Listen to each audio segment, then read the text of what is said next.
নমস্কার বন্ধুরা, সকলকে স্বাগত জানাচ্ছি। আজকে আমি পালং শাকের ঘন্ট যে রেসিপিটা শেয়ার করেছি তার মধ্যে একটি ভিন্ন ধরনের মশলা ব্যবহার করেছি। এই মশলাটা দিলে স্বাদটা বেশ অন্যরকম হয়। আপনারাও রেসিপিটা ট্রাই করবেন।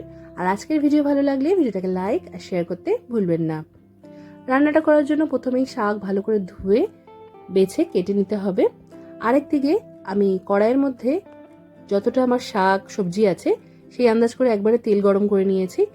তারপর তেলটা ভালো করে গরম হয়ে গেলে এর মধ্যে বড়ি ভেজে আমাদের তুলে রাখতে হবে। আমি এখানে বিউলির ডালের বড়ি ভেজে নিয়েছি। আপনারা মটর ডালের বড়ি বা মুসুর ডালের বড়িও ব্যবহার করতে পারেন। বড়ি ভেজে তুলে নিয়েছি। এবার এই তেলের মধ্যেই আমরা দিয়ে দেব আলু আর বেগুন। এখানে একটা বড় সাইজের আলুকে একটু ছোট চৌকো আকারে কেটে নিয়েছি। আর বেগুন এখানে একটা ছোট সাইজের বেগুন ছিল, সেটাকে এইভাবে একটু বড় বড় টুকরো করে কেটে নিয়েছি। আলু বেগুনটা একটু নাড়াচাড়া করে নিলাম। এবার এর মধ্যে আমি দিয়ে দেবো একটু রসুন কুচি। এখানে 4-5টা বড় রসুনের কোয়াকে পাতলা পাতলা সরু সরু করে কেটে নিয়েছিলাম, সেটাই দিয়ে দিলাম। এবার এই সব কিছুকে ভালো করে নাড়াচাড়া করে নিয়ে ঢাকা দিয়ে আঁচটা মাঝারি করে আমাদের ভেজে নিতে হবে প্রায় 2-3 মিনিটের জন্য। 3 মিনিট পর এখন ঢাকা সরিয়ে নিয়ে আরেকবার নাড়াচাড়া করে দিচ্ছি।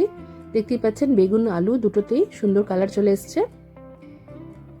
এবার এর মধ্যে আমরা দিয়ে দেব আগে থেকে ধুয়ে পরিষ্কার করে এইভাবে কেটে রাখা পালং শাক।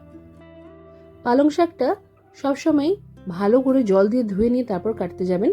অনেকক্ষণ এটাকে জলে ভিজিয়ে রাখলে কিন্তু অনেকটা জল ওঠে, তাই সেটা বুঝে এটাকে পরিষ্কার করে কেটে নেবেন। ওপর থেকে আমি স্বাদ মতো নুন দিয়ে দিয়েছি আর অল্প একটু হলুদের গুঁড়ো দিয়েছি। ভালো করে এবার এই সব কিছুকে মিক্স করে নিতে হবে। আমি এখানে রান্নাটা তাড়াতাড়ি করার জন্য ঢাকা দিয়ে রান্না করেছি, তবে আপনারা যারা পালং শাক থেকে বেশি জল উঠলে পছন্দ করেন না তারা ঢাকা ছাড়াই রান্না করবেন।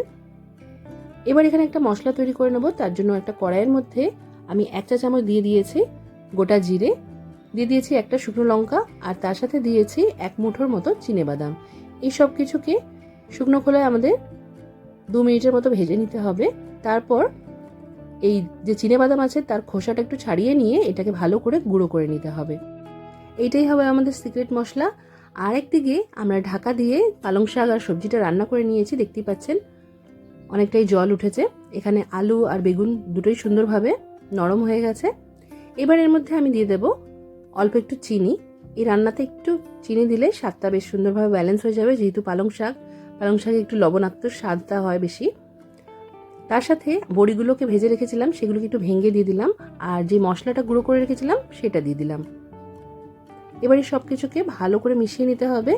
আর 1 মিনিটের মতনই এটা মাঝারি আঁচে রান্না করতে হবে। তারপর আঁচ বন্ধ করে নিয়ে কড়াইটা নামিয়ে নিতে হবে।